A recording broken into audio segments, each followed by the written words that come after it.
Hey guys, it's your boy Arj, back again covering the latest in Dragon Ball Super theory and news, but actually broken down and thought about on a wider scale. And you guys may have been seeing some footage and some trailers of the new mobile Dragon Ball game, and you would have seen it feature a brand new Saiyan, and I'm here to break down everything we know about him and his relation to the upcoming Dragon Ball Super movie, which also features a new Saiyan.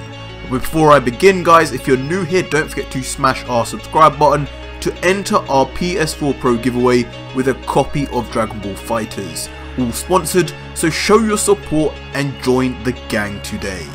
But moving into this new article translated via Google into English, this new Saiyan is revealed not only to be called Shallot, continuing the long expected trends of Saiyans being named after vegetables, but also to be an Ancient Saiyan.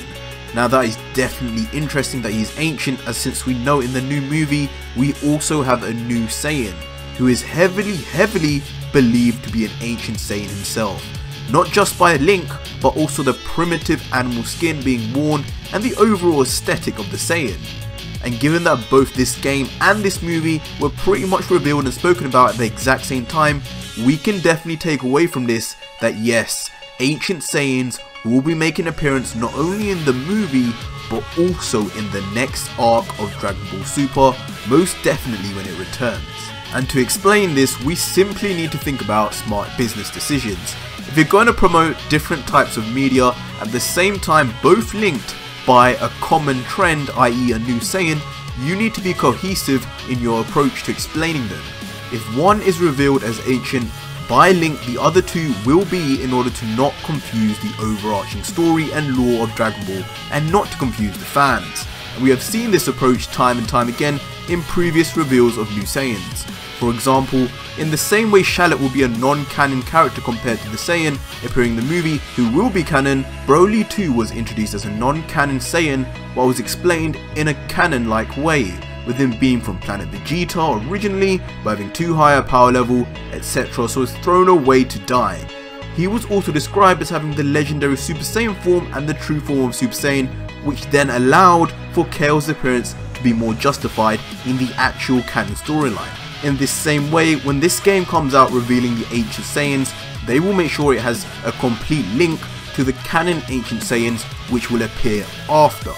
We only have to look into the wiki of Shallot to know that he is already being tied into the series by being described as a Saiyan. There's a medium build, the hair resembling a much shorter version of Raditz hair with a front bang straying to the right. He wears leather Sadala Saiyan armor, as he is from the time when this was the clothing of the Saiyans. The armor plates, greaves and armbands are blue, the undershirt and shorts are black.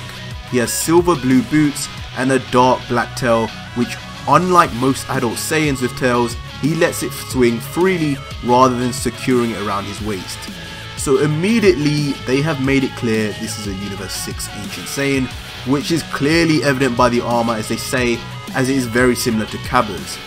But what this also subtly tells us is that since they've made this clear reference to armor being a telling point, we can deduce that the Saiyan appearing in the movie will be an Ancient Saiyan warrior from Universe 7, i.e. Planet Vegeta, or whatever it was called before Vegeta came to the throne.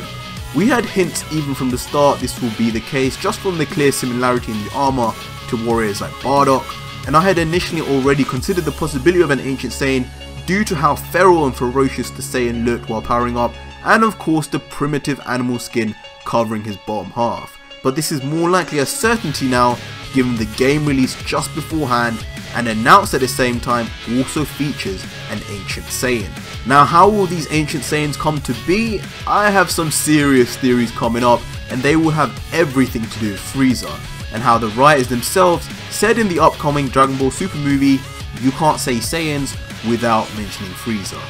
But that will be in another video, so stay tuned for that one. But yeah guys, that was it for today's Dragon Ball Super theory and analysis video, and I hope you now have a better understanding on both the new Saiyans featured and their origins. It's definitely very interesting to know they are indeed ancient, and you should definitely look forward to what I have to say theory wise on how they came to be. But make sure to let me know any of your own theories on their origins, or whether you agree the Saiyan from the movie will be a Universe 7 Ancient Saiyan, as I had said. But before you guys go, don't forget to smash that subscribe button to enter our PS4 Pro giveaway with a copy of Dragon Ball FighterZ, all sponsored by Bandai Namco, so show your support and join the gang today. Until next video guys, cheers.